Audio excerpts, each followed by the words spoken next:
11회차 공유해드린 무세금 올킬입니다. 함께 하신 분들 모두 축하드립니다. 첫 번째 경기 BNK썸 대 신한은행 분석 시작해보겠습니다. BNK썸은 김소니아를 중심으로 골 밑에서 경기를 지배하는 팀이다. 김소니아는 득점보다 리바운드에서 팀 전술의 핵심 역할을 맡고 있다. 공격 리바운드 상황에서 위치 선점과 집념이 매우 뛰어나다. 한 차례 공격이 막혀도 다시 기회를 만들어내는 장면이 반복된다. 수비 리바운드 이후 빠르게 전개되는 전환 과정도 안정적이다. 김소니아가 공을 잡아주면서 가드들의 부담이 줄어든다. 이소희는 외곽과 미드레인지에서 모두 위협적인 자원이다. 캐치 이후 슛 선택이 빠르고 과감하다. 드리블 이후 풀업 점퍼도 꾸준히 시도한다. 스나가와 나츠키는 속공과 코너 스팟에서 공격폭을 넓힌다. 트랜지션 상황에서 공간 활용이 매우 뛰어나다. BNK썸은 골 및 안정감이 외곽 공격의 자신감으로 이어지는 구조다. 신한은행은 가드진의 활동량으로 흐름을 바꾸는 팀이다. 신이슬은 돌파를 통해 수비 중심을 흔드는 역할을 맡는다. 첫 드리블에서 상대 수비를 끌어들이는 능력이 뛰어나다. 홍유수는 외곽과 미드레인지에서 득점 폭발력을 지녔다. 슛 감각이 올라오면 짧은 시간에 점수를 몰아넣을 수 있다. 다만 감각이 떨어질 경우 공격 선택이 단조로워진다. 최희샘은 골 밑에서 몸싸움을 마다하지 않는 자원이다. 리바운드와 헬프 수비에서 꾸준한 기여를 한다. 공격에서는 안쪽 마무리와 중거리 슛을 병행한다. 전체 공격은 신이슬 돌파에서 시작되는 경우가 많다. 외곽이 막히면 공격 루트가 제한된다. 리바운드 열세 상황에서 흐름을 잃는 모습이 자주 나온다.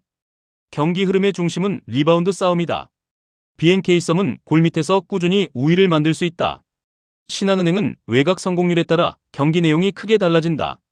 경기가 길어질수록 리바운드 누적 차이가 부담으로 작용한다. BNK 외곽 자원들은 심리적으로 더 여유 있는 선택이 가능하다. 전체적인 안정감은 홈팀 쪽이 더 크다. 두 번째 경기 대한항공 대 현대캐피탈 분석 시작해보겠습니다. 대한항공은 서브와 블로킹으로 흐름을 장악하는 팀이다. 러셀은 공격과 서브에서 모두 중심 역할을 맡는다. 오픈 공격과 백어택에서 해결 능력이 뛰어나다. 서브 순번에서 연속 득점이 가능한 자원이다. 최준혁은 리시브 라인을 안정적으로 지탱한다. 수비 이후 전환 연결이 매끄럽다. 김규민은 중앙에서 블로킹과 속공을 동시에 책임진다. 승부처에서 블로킹 집중력이 매우 높다. 조재영은 중앙과 사이드를 고르게 활용한다. 토스 분배의 균형이 잘 잡혀있다. 교체 카드 활용이 세트 후반에 효과적이다. 홈에서는 전체 조직력이 더욱 단단해진다. 현대캐피탈은 강한 공격력으로 분위기를 끌어올리는 팀이다. 허수봉은 중요한 순간마다 득점을 책임진다. 라인과 대각을 가리지 않는 마무리가 강점이다. 레오는 높은 타점과 강서부를 동시에 구사한다. 한번 흐름을 타면 세트를 단숨에 가져갈 수 있다. 다만 중앙 높이는 이전보다 약해진 상태다. 미들라인의 경험 부족이 후반에 드러난다. 서브 범실이 늘어날 경우 리듬이 흔들린다. 랠리가 길어질수록 리시브 부담이 커진다.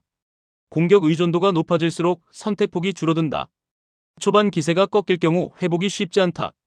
후반 집중력 싸움이 변수다. 공격 화력 대 조직력의 대결이다. 현대캐피탈은 초반 기세가 중요하다. 대한항공은 세트 후반 운영이 강점이다. 블로킹과 서브에서 차이가 벌어질 가능성이 있다. 교체 카드 활용은 홈팀이 더 안정적이다. 긴 흐름에서는 대한항공이 유리하다. 세 번째 경기 대전 정관장 대 흥국생명 분석 시작해보겠습니다. 정관장은 전위와 후위의 밸런스가 매우 좋은 팀이다.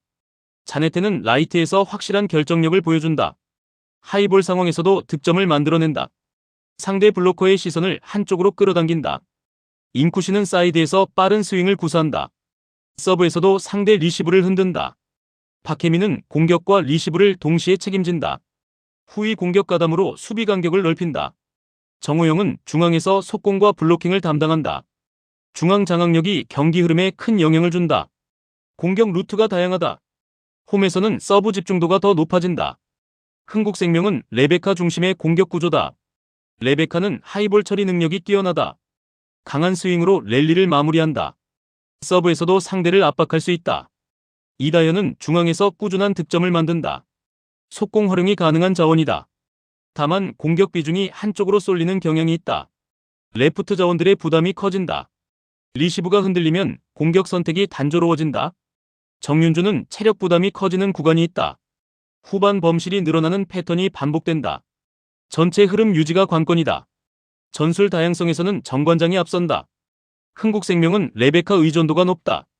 서브 이후 전개에서 차이가 발생할 수 있다. 중앙 활용 빈도는 홈팀이 더 높다. 경기가 길어질수록 패턴 차이가 드러난다. 홈팀 쪽 시나리오가 더 명확하다. 네 번째 경기 미토 대 제프 유나이티드 분석 시작해보겠습니다. 미토 홀리오크는 시즌 초반부터 강한 압박을 전면에 내세우는 팀이다. 두 줄 수비를 기본으로 간격을 좁혀 상대 전진을 방해한다. 수비에서 공격으로 전환될 때 직선적인 패스를 선호한다. 측면과 중앙을 동시에 활용하려는 의도가 뚜렷하다. 홈에서는 초반 템포를 빠르게 끌어올리는 경향이 있다. 라인을 과감하게 올려 상대를 진영에 가두려 한다. 하지만 수비 배후 공간 관리에는 불안 요소가 있다. 공격 숫자를 많이 두는 대신 리스크를 감수하는 운영이다. 결정력에서 확실한 해결사가 부족하다. 찬스를 만들고도 마무리에서 끊기는 장면이 잦다. 홈팬들의 응원이 경기 템포에 영향을 준다. 첫 승을 향한 의지는 매우 강하다. 제프 유나이티드는 점유율을 바탕으로 경기를 풀어가는 팀이다. 후방 빌드업에서 안정적인 패스 연결을 시도한다. 중원에서 볼을 오래 소유하며 흐름을 조율한다. 측면 자원들의 왕성한 활동량이 특징이다. 공수 전환 시 속도를 급격히 끌어올린다. 원정에서도 라인을 쉽게 내리지 않는다. 미토가 압박을 강하게 가져올수록 공간 활용이 쉬워진다. 배후 공간 침투에서 날카로움을 보여준다. 다만 득점 마무리에서는 기복이 있다. 경기 초반 실점 시 흐름이 흔들리는 모습이 있다. 중원 장악력은 이번 경기에서도 강점이다. 차분한 운영이 가능한 팀이다. 두 팀 모두 첫 승이 절실하다. 미토는 공격적인 운영으로 초반 승부를 보려 한다. 제프는 점유율과 공간 활용에서 우위를 점할 수 있다. 미토가 라인을 올릴수록 배후 리스크가 커진다. 경기 주도권은 원정팀 쪽으로 흐를 가능성이 높다. 결정적인 한 방에서 차이가 날 수 있다. 다섯 번째 경기 교토상가 대 후쿠오카 분석 시작해보겠습니다. 교토상가는 강한 압박과 기동력을 앞세운 팀이다. 전방에서부터 적극적으로 상대를 몰아붙인다. 스위칭 플레이를 통해 공간을 지속적으로 만든다. 홈에서는 압박 강도가 한층 더 올라간다. 측면 전개 이후 중앙 침투가 주요 공격 루트다. 초반 템포가 매우 빠르다. 상대 빌드업을 끊어내는 능력이 뛰어나다. 공격 숫자를 빠르게 늘리는 구조다.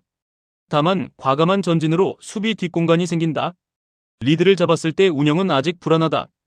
홈팬들의 응원이 선수들의 활동량을 끌어올린다. 첫 승을 위한 동기부여가 크다. 후쿠오카는 수비 조직력을 바탕으로 경기를 운영한다. 3백 기반의 수비 간격 유지가 안정적이다. 라인을 내리고 상대 실수를 기다린다. 역습 상황에서의 직선적인 전개가 위협적이다. 전방 공격수의 돌파력이 핵심이다. 교토가 라인을 올릴수록 공간이 생긴다. 원정에서는 더욱 실리적인 운영을 택한다. 중앙에서 무리한 전진을 하지 않는다. 득점 기회 수는 많지 않다. 하지만 한 번의 찬스를 살리는 능력이 있다. 경기 후반 집중력이 높은 편이다. 버티는 힘은 분명한 팀이다. 경기 흐름은 교토가 주도할 가능성이 높다. 후쿠오카는 수비 이후 역습에 집중한다. 교토의 압박이 강해질수록 배후 공간이 열린다. 후쿠오카는 그 한 번의 찬스를 노릴 것이다. 전체적인 에너지 레벨은 홈팀이 앞선다. 홈 2점을 무시하기 어렵다. 여섯 번째 경기 오카야마 대 간바 오사카 분석 시작해보겠습니다. 오카야마는 강한 전방 압박을 기본으로 하는 팀이다. 홈에서는 시작부터 템포를 끌어올린다. 중앙과 측면을 동시에 활용하는 공격 구조다. 루카오를 중심으로 한 전방 버티기가 강점이다. 포스트 플레이 이후 2선 침투가 위협적이다. 상대 수비를 박스 근처에 묶어두려 한다. 압박 성공 시 빠른 슈팅으로 연결한다. 홈팬들의 분위기가 공격적인 운영을 뒷받침한다. 다만 수비 전환 속도는 완벽하지 않다. 라인 간격이 벌어지는 구간이 있다. 경기 초반 실점에는 취약하다. 첫 승을 향한 의지가 강하다. 간바 오사카는 점유율 기반 운영을 선호한다. 후방에서부터 차분하게 경기를 풀어간다. 중원에서 패스를 통해 리듬을 조절한다. 경험 많은 선수들이 경기 흐름을 읽는다. 원정에서도 주도권을 쉽게 내주지 않는다. 다만 결정력에서 아쉬움이 남는다. 에이스 공백은 공격 전개에 영향을 준다. 박스 근처에서 날카로움이 떨어진다.